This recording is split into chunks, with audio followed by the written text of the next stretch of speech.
We've seen candidates who sat public exams celebrate GCE O-level results, A-level results, and we've also seen baccalaureate probatoire candidates celebrating. But the big question on every mind is what next? What course do you choose? What career path do you follow? What schools do you go to? And those decisions can actually be determining in the future of those candidates. So it's sad that they cannot stay on that cloud for a very long time because they are faced with these very tough decisions to make. And here on the set with me is somebody who specializes in making these choices. He is the general manager of Globus Education Systems, Macellous T. Good evening and welcome. Good evening, Bernard. It's a pleasure having you. Many people dream of studying abroad, but many people are sometimes confronted with the reality that it is tough. For most parents, one of the first decisions is what age is a kid mature enough to face the world? Is it after O levels, after A levels, after university? What would you recommend? It depends on the parents, but generally, based on what I do, is all about having minimum advanced level certificate, that is the baccalaureate certificate. Then we can recommend that the child can study abroad. But in terms of which country to go to, if the children are very young, then we recommend certain countries that the students might have a kind of life like a hostel kind of life where they are a little support bit system. Yeah, where they are being controlled. Yes. Okay. Most people dream of going to study in France, especially from Cameroon, Europe generally, UK, USA. Are there other destinations that are promising but that are less known?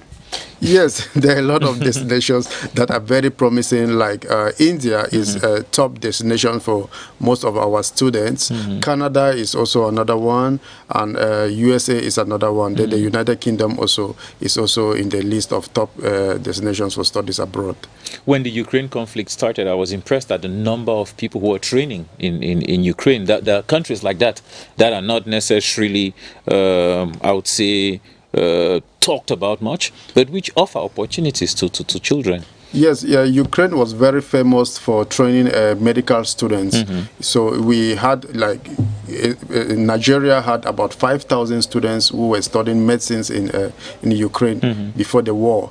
But now we have other destinations like India that is leading now. Most of the students that were studying in Ukraine now, they are now looking forward to study in India, because India now is leading, one, because of the quality of the education, two, the cost of studying in India also is very favorable for the students. You mentioned medicine. There are some fields. Growing up, almost everybody wanted to be a doctor, a lawyer, and so on and so forth. But nowadays, there are new fields, right? There are fields that are not necessarily classics, but that are the future, if you care, of work. Yes, yes. We have... Before, medicine was leading, but now medicine is not leading. Now we have what we call the new age programs, like artificial intelligence, cyber security, engineering programs like space engineering. Those are the leading programs now that students are looking to now.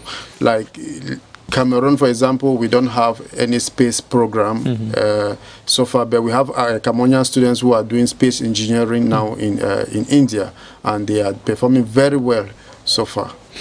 We have mentioned hospitality, but for most parents, the real issue, the bone of contention, is financing. It's paying for studies abroad. You would agree with me that tuition fees in certain schools actually is not for everybody. Yes, studying abroad generally, I always used to joke with my clients to tell them that, look, studying abroad is not for the poor. But generally, I have come to realize that it's not only about it's all about making sacrifices. And if you are looking at destinations like India, we are having universities that are offering tuition, accommodation, and feeding at a very, very cheap cost, sometimes even cheaper than studying in Cameroon. And also we have universities that are providing scholarships, partial scholarships, full scholarships, and all those things. So now it's not only about money. Sometimes if the students perform very well academically, they can get scholarship fully funded for free. Like last year, we had a lot of Cameroonian students that left the country for for India on fully funded scholarship. What are some of the requirements to meet? Yes, generally, if it comes to fully funded scholarship, it is all about performance. It's merit-based. If you have scored very highly, like in my institution, if you are looking at having fully funded scholarship, you should be looking at an overall percentage score of 90%. But if it comes to partial scholarship, most often, even at 50-60%, we still consider that they can get the scholarship. So what then, or how does your structure, Globus Education System, assist candidates to qualify for these scholarships?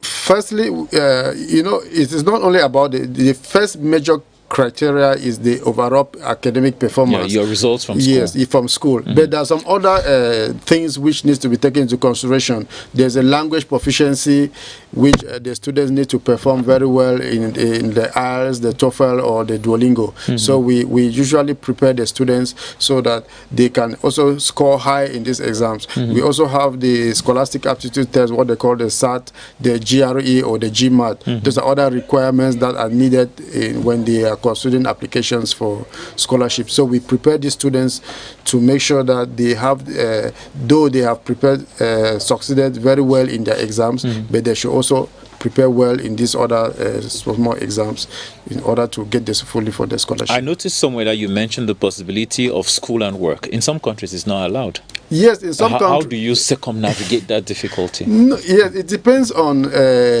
what the parents are looking at. If the parents want the child to just go to school and focus on academics, then they can go to countries like Malaysia, like India. But if they want to study and work, then they can go to the USA, they can go to Canada, they can go to the United Kingdom, they can go to France, and they can go to Germany. If you're on a full scholarship, are you allowed to work even in those Yes, countries? if you are on a because the assumption is that you don't need money. Yes, the assumption is that you don't need money, but at the same time, the students still want to work. So if they have the time, sometimes for experience. Yes, they are allowed to work because their visa permit them to work. The visa does not say no, because you have scholarship you cannot work. If you have a visa to study in Canada, you are also permitted to work for a certain number of hours every week. Okay, interesting. You are supposed to go to about 5 regional headquarters, I imagine, and meet with students. What would those meetings be like? Yes, we are going to Bamenda. We'll be in Bamenda from next week, the 14th to the 26th. We will be in Boya, we will be in Douala and Bafoussam.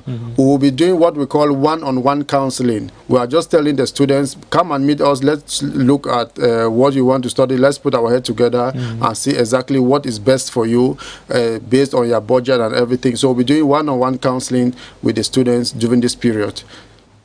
There's also an issue of trust in this whole process. Some parents or some candidates have engaged in processes that haven't been successful. How do they know that they can trust you and that they would achieve their results? Yes, you are right, but we are not that kind of institution. We are a very big institution. Okay. We are not just in Yaoundé. Our head office is here in Yaoundé. We have about 45 staffs that are working with us. We have a branch office in Bafoussam and in Bamenda. We are also operating in Nigeria. We are in Burkina Faso, we are in Ghana.